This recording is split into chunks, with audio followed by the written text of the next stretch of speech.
ये स्वाध्याय व्यक्ति करता है उससे क्या प्राप्त होता है।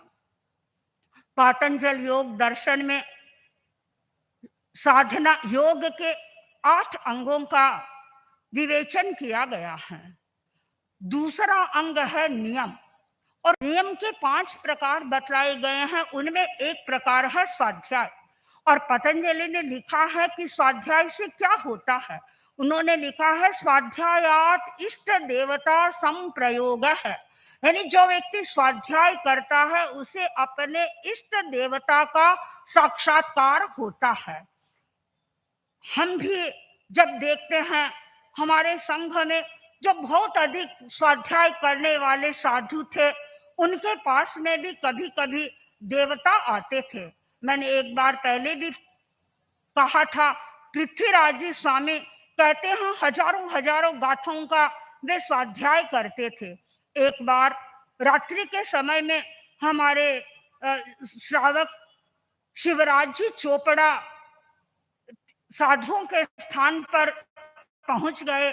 उस समय में न तो घड़ी की व्यवस्था थी और न प्रकाश ही बहुत अधिक था। बस चांदनी रात को देखा और उन्हें लगा सामायिक का समय हो गया है, मुझे साधुओं के स्थान पर जाना चाहिए। वे साधुओं के स्थान पर पहुंच गए और दूर से उन्हें देखा कि पृथ्वीराज स्वामी विराजे हुए हैं और उनके पास में भी एक व्यक्ति बैठा हुआ है, और उन्हें ऐसा लगा ये भेरुदान जी चोपड़ा हैं। तो वो अंदर आ गए और आकर के अपने वस्त्र उतारे, चद्दर ओढ़ी और सामायिक लेने लगे। तो पृथ्वीराज स्वामी ने उसको देखा, पूछा अरे इतने जल्दी आज कैसे आ गए? कहा समय हो गया है ना। का समय अभी कहाँ हुआ है?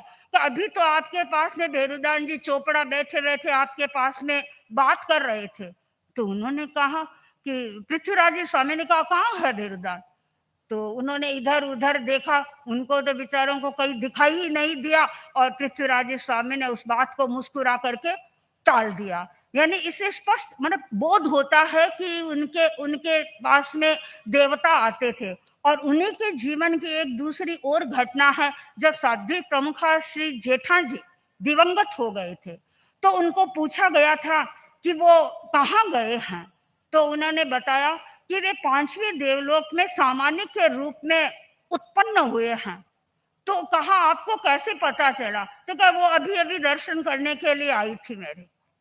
तो जो व्यक्ति स्वाध्याय करता है, गहराई से स्वाध्याय करता है, संभव हो सकता है कि उसे इष्ट देवता का दर्शन भी प्राप्त हो।